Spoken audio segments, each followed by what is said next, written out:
ఐలమ్మ సాయుధ రైతాంగ పోరాటంలో దొరల గడీలలో పనిచేస్తూ దొరలకు వ్యతిరేకంగా ఆమె ఉద్యమం చేసి రోకలి బండ్లతో తన కుటుంబాన్ని సైతం వదిలి పల్లెలనక పగలనక రాత్రనక పనిచేసినటువంటి చాకలి ఐలమ్మ ఈరోజు తెలంగాణ మహిళలకి ఈరోజు ఐకాను. అలాగే తెలంగాణలో ఒక గుర్తింపు అయినటువంటి ఒక వీర నారి. ఆమెని ఆదర్శంగా తీసుకోవాల్సిన అవసరం ఎంతైనా ఉంది. ఆ రోజు చాకలి ఐలమ్మ చేసింది పోరాటం, కానీ ఈనాటికి కూడా మహిళల మీద ఎటువంటి రక్షణ కూడా లేదు. ఒకప్పుడు దొరల గడియలలోనే రక్షణ లేదు అనుకుంటే ఈరోజు స్వతంత్రం వచ్చిందని చెప్పబడి 78 సంవత్సరాలు కావస్తున్నప్పటికీ ఈరోజు చిన్నపిల్లల నుంచి ముదిసెలి వరకు కూడా రోడ్ల మీద తిరిగేటటువంటి పరిస్థితి ఈరోజు లేదు. అంటే ప్రతి ఒక్కరూ కూడా మహిళలని కాదు పురుషులైనా సరే పోరాటం అనేటటువంటి దాంతో పాటు నైతిక విలువలు అనేటటువంటి దాన్ని ప్రచారం చేయాలి, దాన్ని ముందుకు తీసుకెళ్లాల్సిన అవసరం ఉంది. అలాగే ఈరోజు వస్తున్నటువంటి రిజర్వేషన్లు ఏదైతే చట్టసభల్లో మహిళలకి 32% రిజర్వేషన్ ఉన్నాయి, ఆ రిజర్వేషన్లో బీసీల కోటా ఎంత అని చెప్పి ఇక్కడ అక్క వాళ్ళు ఈరోజు ప్రశ్నిస్తున్నారు. ఎందుకంటే మహిళా బిల్లు అమలయ్యింది కానీ అందులో ఏ మహిళలకి ఎంత వాటా అనేటటువంటిది లేదు. అలాగే చట్టసభల్లో ఈరోజు బీసీలకు ప్రత్యేకించి నియోజకవర్గాలు కానీ ఏమీ లేనటువంటి పరిస్థితి. చట్టసభల్లో మా వాటా ఎంత, మా కోటా ఏంటి అనేది చెప్పాలి. అలాగే బీసీలు ఈరోజు మెజారిటీగా ఉన్నటువంటి బీసీలకి రిజర్వేషన్ అనేటటువంటిది అమలు అవ్వడం లేదు. ఎందుకంటే ఓబీసీ ఇది బిల్లు వచ్చిన తర్వాత ఈరోజు మొత్తంగా కూడా రిజర్వేషన్ పర్సెంటేజ్ చూసుకుంటే కూడా అది 14కి ఇంకా ముందుకి పడిపోయేటటువంటి దృష్టిని రోజు రోజుకి కనబడుతుంది. మనం చాకలి ఐలమ్మ కాదు పోరాట స్ఫూర్తిని తీసుకోవాలి. అలాగే మనకు భారత రాజ్యాంగం ఇచ్చినటువంటి హక్కులు ఏవైతే ఉన్నాయో ఆ హక్కుల వెలుగులో, ఆ రాజ్యాంగం వెలుగులో మన హక్కుల్ని మనం సాధించుకోవాలి. అంతేకాకుండా ఈరోజు వస్తున్నటువంటి మనువాదం ఈరోజు రాజ్యాంగాన్ని దిగువలో దొక్కే విధంగా ఉంది. కాబట్టి రాజ్యాంగాన్ని మనం భారత రాజ్యాంగాన్ని రక్షించుకోవాల్సినటువంటి ఆవశ్యకత కూడా ఈరోజు ఉందని చెప్పి మేము తెలియజేస్తున్నాం. నా పేరు బుర్కే ఉపేంద్రబాయి. నేను వీరనారుల ఆశయ సాధన సమితి జిల్లా అధ్యక్షురాలిని. ఈరోజు చాకలి ఐలమ్మ వర్ధంతి సందర్భంగా బీసీ రిజర్వేషన్లు కూడా పెంచాలని మేము ఈ ఖమ్మంలో ఈ సదస్సును ఏర్పాటు చేసినాము. చాకలి ఐలమ్మ ఆమె పుట్టింది వరంగల్ జిల్లా రాయపతి మండలం కృష్ణాపురం గ్రామంలో. ఓరుగంటి ఐలమ్మకు సాయిలకు 4వ సంతానంగా సెప్టెంబరు 26 9వ నెల 1895లో ఆమె అక్కడ జన్మించింది.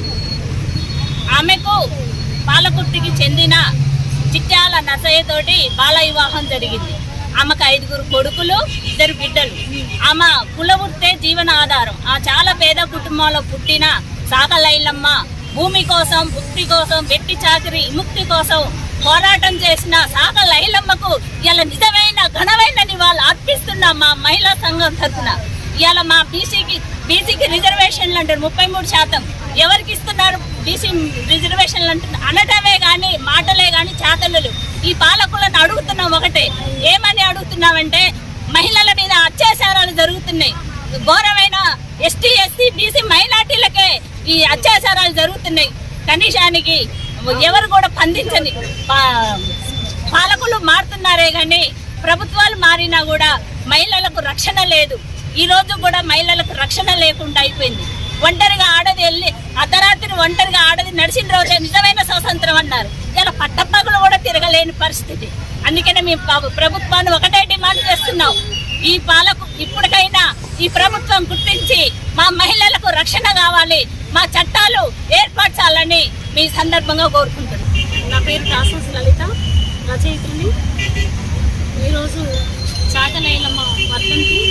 ఈ సందర్భంగా స్వతంత్రం వచ్చి 78 సంవత్సరాలు అవుతున్నా ఇంకా నేటికి కూడా హక్కుల కోసం కొట్లాడుతున్నటువంటి సందర్భం. ఈ సందర్భంగా చాకలి ఐలమ్మని ఐకాన్గా తీసుకొని మనం అందరం ఆమె పోరాట స్ఫూర్తిని, భూమి ముక్తి కోసం చేసినటువంటి పోరాటం నేటికి అవసరం ఉంది. ఆమె ఆశయాలు కొనసాగించవలసిన అవసరం ఉంది.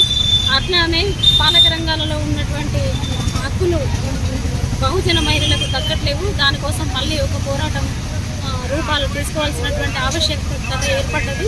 ఈ మధ్యకాలంలో ఇక్కడ ఖమ్మం జిల్లాలో వీరనారీమణుల ఆశయ సాధన సమితి ఒకటి ఏర్పడింది.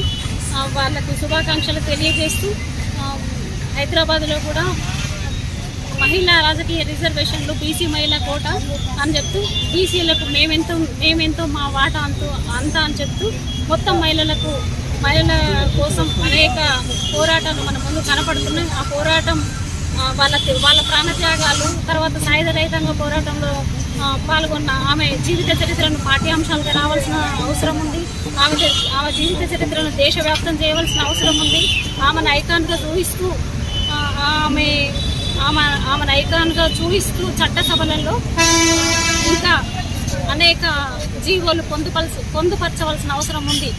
ఇక్కడ ఖమ్మం జిల్లాలో వరదలు వచ్చినాయి, నిన్న మొన్న చాలా వరదలు వచ్చినాయి. ఇట్లాంటి ఈమెను స్ఫూర్తిగా తీసుకొని ఇక్కడ కూడా భూమి పేద ప్రజలకు దక్కవలసిన అవసరం ఉంది, హక్కులు దక్కవలసిన అవసరం ఉంది. వాళ్ళ కోసం మరో ఉద్యమాన్ని ఇక్కడ ఖమ్మంలో తీసుకోదలుచుకున్నాం. ఈ 2 సంవత్సరాలే కాదు, ఇక్కడ ఉన్న ప్రజా సంఘాలన్నీ కూడా కలిసి రావాల్సిన అవసరం ఉంది. పాలకులు 5 ఏళ్ళు వచ్చి వాళ్ళ పాలన చేసుకొని వాళ్ళ కాలం గడుపుకొని వెళ్ళిపోతున్నారు తప్ప ప్రజల కోసం ఆలోచించకుండా ఫామ్ హౌస్లు కట్టుకుంటారు. కానీ భూములు, వీళ్ళకు కావాల్సిన విద్య, వైద్యం, ఆరోగ్యం వీటి గురించి ఆలోచించడం లేదు. ఈ దిశగా అనేక సంస్థలు పనిచేస్తే అందులో వీరనారీమణుల ఆశయ కమిటీ సాధన సమితి ఒకటి ఉంది. దాంతోపాటు బీసీ మహిళా రాజకీయ రిజర్వేషన్ల వేదికలో 52% హక్కులు అడుగుతున్నాం. ఆ దిశగా అందరం ఈ ఖమ్మం రాష్ట్రంలోనూ, జిల్లాలోనే కాదు మొత్తం తెలంగాణ రాష్ట్రంలో ఈ పోరాటం తీసుకుంటాం. సాక్షిగా ప్రమాణం చేసి మళ్ళీ చట్టసభలలో 50% ఉండే విధంగా ఈ సంస్థలు పోరాటం చేస్తారు. జై ఐలమ్మ.